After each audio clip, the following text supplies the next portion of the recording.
তো হে এভরিওয়ান, আপনারা সবাই কেমন আছেন? আশা করি সবাই ভালো আছেন। তো বন্ধুরা, আজকে আমি কথা হলো ধুম 4 মুভিকে নিয়ে। যে বন্ধুরা, সামনে 27 তারিখে ধুম 4 মুভির অ্যানাউন্সমেন্ট হচ্ছে যে কে থাকছে ধুম 4 এর মধ্যে।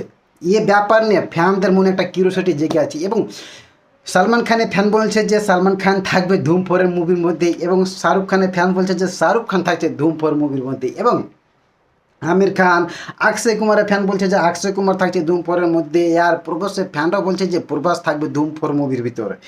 এমনকি রণবীর কাপুরের ফ্যানরা বলছে যে রণবীর কাপুর থাকবে ধুম 4 মুভির ভিতর। তো বন্ধুরা, ধুম 4 মুভির ভিতর কার চান্স বেশি, কার চান্স সবচাইতে বেশি, তা নিয়ে আজকে আলোচনা করবো। তার আগে আপনাদের কাছে একটা ছোট্ট অনুরোধ, প্লিজ আমার ইউটিউব চ্যানেলটা সাবস্ক্রাইব করে বেল বাটনটাকে অন করে দেবেন। আর হ্যাঁ, ধুম 1, ধুম 2, ধুম 3 ডে 1, ডে 2, ডে 3 এবং ইন্ডিয়ান নেট কালেকশন এবং world wide box office collection নিয়ে আলোচনা করবো।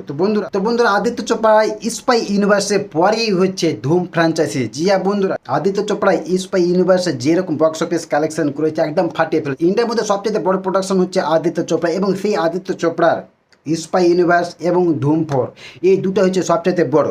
স্পাই ইউনিভার্সে তো সবচেয়ে বড় বড় হিরোগুলোকে নিয়ে নিয়েছে।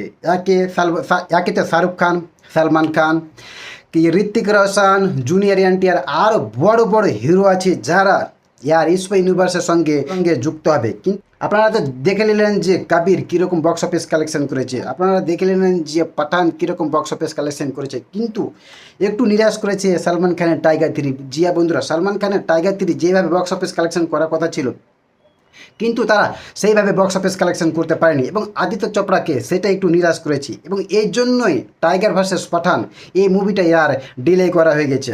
কারণ যদি এই মুভিটা 1000 কোটি 1500 কোটি টাকা বক্স অফিস কালেকশন করতো টাইগার 3, তাহলে টাইগার ভার্সেস পাঠান আমরা পেয়ে যেতাম। তবে হ্যাঁ, আদিত্য চোপড়া এবার তার নেক্সট প্রজেক্ট হচ্ছে ধুম 4। কারণ 27 তারিখে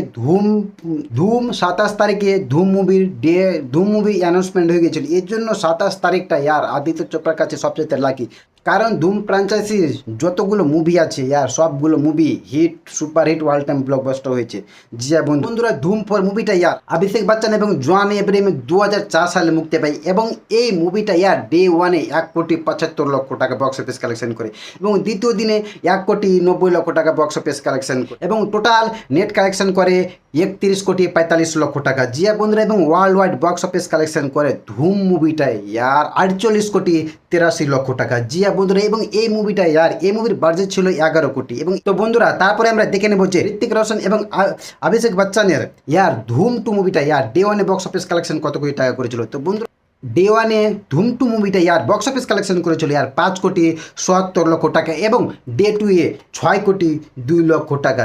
বন্ধুরা, এবং ধুম 2 মুভিটা ইন্ডিয়া নেট কালেকশন করেছিল 81 কোটি টাকা এবং world wide box office collection করেছিল 147,90,00,000 টাকা। বন্ধুরা, এবং ধুম 2 মুভিটা ওয়ার্ল্ড টাইম ব্লকবাস্টার হয়েছিল।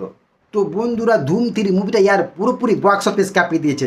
বন্ধুরা, আমির খান এবং অভিষেক বচ্চন জুটিতে পুরোপুরি বক্স অফিস কাঁপিয়ে দিয়েছে এবং ডে 1-এ বক্স অফিস কালেকশন করেছে 37 কোটি টাকা। বন্ধুরা, এবং ডে 2-এ 34 কোটি টাকা বক্স অফিস কালেকশন করেছে। বন্ধুরা, ধুম 3 মুভিটা ইন্ডিয়া নেট কালেকশন করেছে 248,27,00,000 টাকা। বন্ধুরা, 248 কোটি টাকা 27,00,000 টাকা ইন্ডিয়া নেট কালেকশন এবং world wide box office collection করেছে 558 কোটি টাকা। এটা হচ্ছে আমির খানের পাওয়ার। বন্ধুরা, এবং আপনি ভাবুন যে ধুম 4 মুভি যদি আসে তাহলে আদিত্য চোপড়াকে কোথা থেকে কোথায় পৌঁছে দেয় আপনি কল্পনা করতে পারছেন। এর জন্যই এই মুভি নিয়ে ধুম 4 মুভি নিয়ে অনেকে ফ্যানদের মনে অনেকই কিউরিওসিটি জেগে আছে যে কে তাদের নিজের পছন্দের মতো যেন হিরো থাকে। যে হিরোগুলোর কথা আমি বললাম, এই হিরোদের মধ্যে আমির খান থাকবে না, ঋত্বিক রোশন থাকবে না এবং জোয়ান ইব্রাহিম, এরা তিনজন তো থাকবেই না এবং আমার মতে সালমান খানও থাকবে না। বন্ধুরা, কারণ আদিত্য চোপড়া তার স্পাই ইউনিভার্সের জন্য বড় বড় হিরোদের তিনি বুক করে রেখেছে already. Salman Khan, Shahrukh Khan, Hrithik Roshan, junior NTR এবং আদিত্য চোপড়া তিনি চাইছে যে নতুন স্টার যেন ধুম ফ্র্যাঞ্চাইজির সঙ্গে যুক্ত হয়। ধুম মুভিতে তিনি নতুন স্টারদের নিয়ে কাজ করবে। এর জন্য বেশিরভাগ চান্স আছে, 99.99% চান্স আছে কার? রণবীর কাপুরের।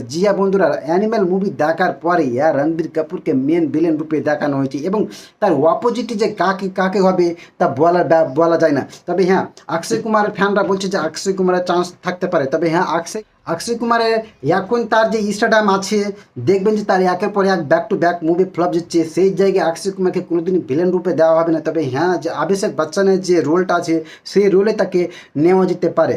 এবং দ্বিতীয়ত হচ্ছে প্রভাস। জিয়া বন্ধুরা, ডার্লিং প্রভাস যদি প্যান ইন্ডিয়া লেভেলে বক্স অফিস কালেকশন করতে হয় তাহলে প্রভাসকে লাগবে ধুম 4 মুভিতে। কারণ প্রভাসের ইনস্টাগ্রাম এখন অনেক বেশি, যেহেতু তিনি এর আগে তিনি একের পর এক মুভি ফ্লপ দিয়েছে, কিন্তু সালার এবং কালকি আসার পর প্রভাসের ইনস্টাগ্রাম এখন সেই আকাশচুম্বী হয়ে গেছে এবং সেই জায়গায় ধুম 4 মুভিকে এর পুরোপুরি আকাশে উঠিয়ে দিবে। যদি এই মুভির ভিতর প্রভাসকে ইয়ার ভিলেন রূপে দেখানো হয়, তবে হ্যাঁ